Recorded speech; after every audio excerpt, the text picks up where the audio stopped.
اسلام نے چند جانوروں کا گوشت کھانا جائز قرار دیا ہے۔ بکری ہے، گائے ہے، اونٹ ہے، ان کا گوشت کھانا جائز ہے، حلال ہے۔ لیکن کس وقت جائز ہے؟ جب انہیں شرعی طریقے کے مطابق ذبح کیا جائے۔ اگر حلال جانور کو بھی ذبح نہ کیا جائے اور ویسے وہ جانور مر جائے تو مردار کا گوشت کھانا حلال۔ آپ گلی سے گزر رہے ہیں، ایک مردہ مرغی پڑی ہوئی ہے، اس مرغی کو ذبح نہیں کیا گیا، مردہ مرغی ہے، کیا اسے اٹھا کے پکائیں گے؟ تو اگر کوئی مردار سے گوشت کاٹ کے کھائے، یہ کس قدر گھنونا پن ہے۔ قرآن مجید نے یہ میتا کا لفظ بول کے مفسرین کہتے ہیں غیبت کے گھنونے پن کو بیان کیا ہے کہ جن جانوروں کا گوشت کھانا جائز ہے وہ بھی اس صورت میں جب انہیں شرعی طریقے کے مطابق حلال کیا گیا ہے، ذبح کیا گیا ہے۔ مردار کا گوشت تو کسی صورت بھی جائز نہیں ہے۔ تو اگر کوئی مردار کا گوشت کھائے تو اس کی طبیعت کتنی مسخ ہو چکی ہے۔ اسی لیے حدیث مبارکہ میں حضور نے، ابو داؤد شریف کی حدیث ہے کہ ایک صحابی حضرت ماعز اسلمی رضی اللہ تعالی عنہ کو رجم کیا گیا، زنا پر شرعی سزا دی گئی۔ حضور وہاں خود بنفس نفیس موجود ہیں۔ حضرت ماعز اسلمی کو رجم کیا جا رہا ہے، دو صحابی آپس میں گفتگو کرتے ہیں اور حضرت ماعز اسلمی کی غیبت کرتے ہیں۔ حضور خاموشی سے سنتے رہے۔ جب حضرت ماعز اسلمی کو رجم کر کے واپس پلٹے تو واپسی کے سفر میں حضور نے دیکھا کہ ایک جگہ مردہ گدھا پڑا ہوا ہے۔ حضور نے غیبت کرنے والے ان دو صحابہ کو بلایا، فرمایا اس گدھے کا گوشت کھاؤ۔ عرض کیا یا رسول اللہ، گدھے کا گوشت، مردہ گدھا، اس کا گوشت کھانا کون پسند کرتا ہے؟ حضور نے فرمایا تم وہاں کھڑے ہو کے اس سے بھی برا عمل کر رہے تھے۔ وہ جو ماعز اسلمی کی غیبت تم کر رہے تھے، وہ مردہ گدھے کا گوشت کھانے سے بھی برا عمل تم کر رہے تھے۔ سیاستہ کی حدیث مبارکہ جو میں نے آپ کو سنائی، تو غیبت کے اندر اس قدر گھنونا پن اور برائی پائی جاتی ہے کہ کہیں اسے مردہ بھائی کا گوشت کھانے کے مترادف قرار دیا ہے اور حدیث میں اسے مردہ گدھے کا گوشت کھانے کے برابر قرار دیا ہے۔ یہ تو ہے اس فعل کے اندر جو برائی ہے، گھنونا پن ہے۔ اس پر وعید کیا ہے؟ حضور نے فرمایا شب معراج میں نے دیکھا کچھ لوگوں کے ناخن بڑے ہیں، چاندی کے ناخن ہیں اور لمبے لمبے ناخن ہیں، اور ان ناخنوں سے وہ اپنے چہرے کو اور اپنے سینے کو نوچ رہے ہیں، اپنا گوشت خود کاٹ رہے ہیں۔ میں نے پوچھا جبریل یہ کون لوگ ہیں؟ تو جبریل نے عرض کیا یا رسول اللہ صلی اللہ علیہ وسلم، یہ وہ لوگ ہیں جو دنیا میں دوسروں کی غیبت کیا کرتے تھے۔ ایک دوسری حدیث مبارکہ حضور فرماتے ہیں غیبت کرنے والے کو دوزخ کے خبال میں رکھا جائے گا۔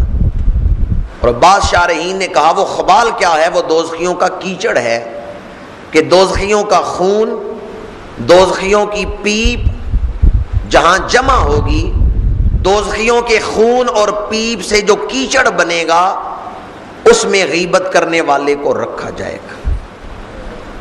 کس قدر سخت ہے وہاں ٹھہرنا، پر جو غیبت کر رہا ہے حضور فرماتے ہیں اس وقت تک اسے وہاں رکھا جائے گا جب تک اس کی سزا کی مدت پوری نہیں ہو جاتی۔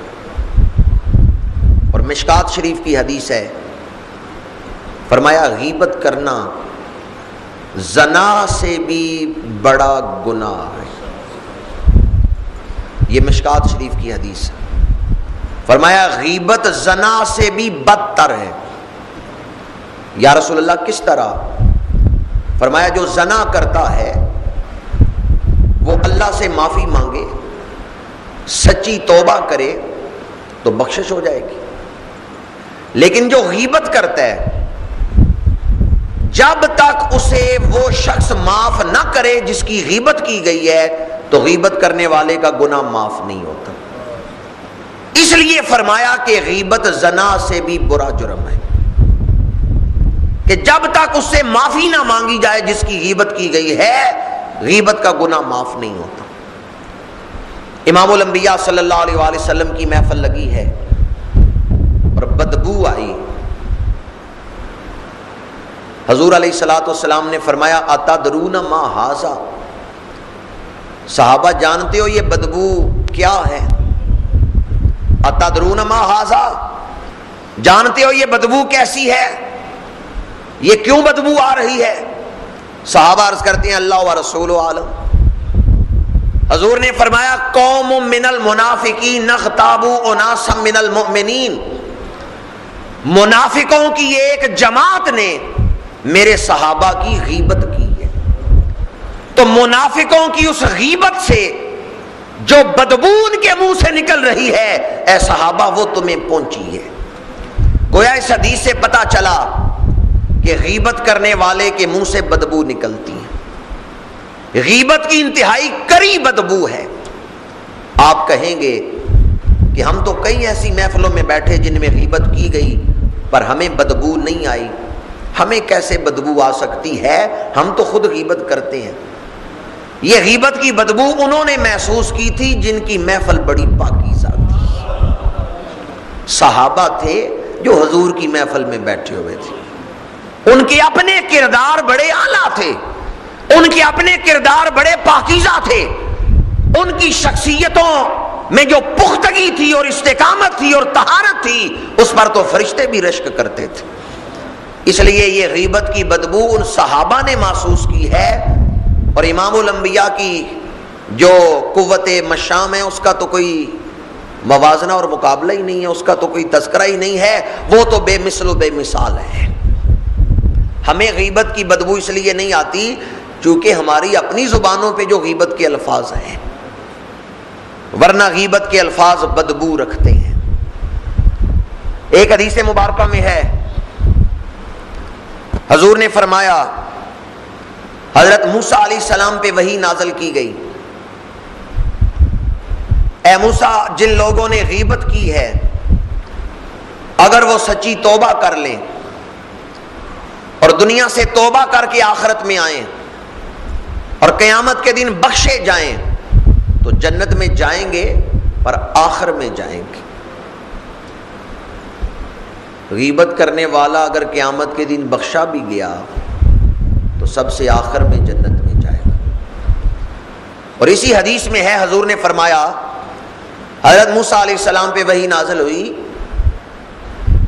کہ اگر کوئی آدمی غیبت سے توبہ کیے بغیر دنیا سے آخرت میں منتقل ہو جائے تو قیامت کے دن جب دوزخیوں کو دوزخ کی طرف چلایا جائے گا تو غیبت کرنے والوں کو آگے رکھا جائے گا، غیبت کرنے والے دوزخیوں کے آگے آگے چل کے دوزخ میں داخل ہوں گے اگر وہ توبہ کیے بغیر دنیا سے آخرت میں منتقل ہو گئے۔ تو غیبت کس قدر برا عمل ہے۔ بعض لوگ کہتے ہیں ہم غیبت کرتے تو نہیں لیکن کبھی کسی محفل میں غیبت ہوتی ہے تو سن لیتے ہیں۔ یاد رکھیں غیبت سننے والا بھی غیبت کرنے میں شامل ہو جاتا ہے۔ اگر کہیں آپ کے سامنے غیبت کا مضمون شروع ہو، کوئی آدمی کسی کی غیبت کرنے لگے تو آپ وہ موضوع بدل دیں، اسے کہیں چھوڑو یہ بات، کوئی اور بات کرو، ورنہ غیبت سننے والا تائید کرنے والا غیبت کرنے والے کی طرح ہو جاتا ہے۔ امام غزالی نے اس پر بھی ایک حدیث نقل کی ہے، دو صحابی حضور کی بارگاہ کی طرف آ رہے تھے، راستے میں ایک صحابی کہتے ہیں کہ وہ جو فلاں صحابی ہے وہ سوتا بڑا ہے۔ دوسرے صحابی نے سن لیا، حضور کی بارگاہ میں پہنچے، دسترخوان لگا تو یہ صحابی جو راستے میں غیبت کر کے آئے تھے یہ کہتے ہیں سالن دیا جائے، سالن مانگتے ہیں تو حضور نے فرمایا تم تو راستے میں سالن کھا کے آئے ہو۔ دونوں عرض کرتے ہیں یا رسول اللہ ہمیں نہیں پتا کہ ہم نے کہاں راستے میں سالن کھایا ہے۔ حضور نے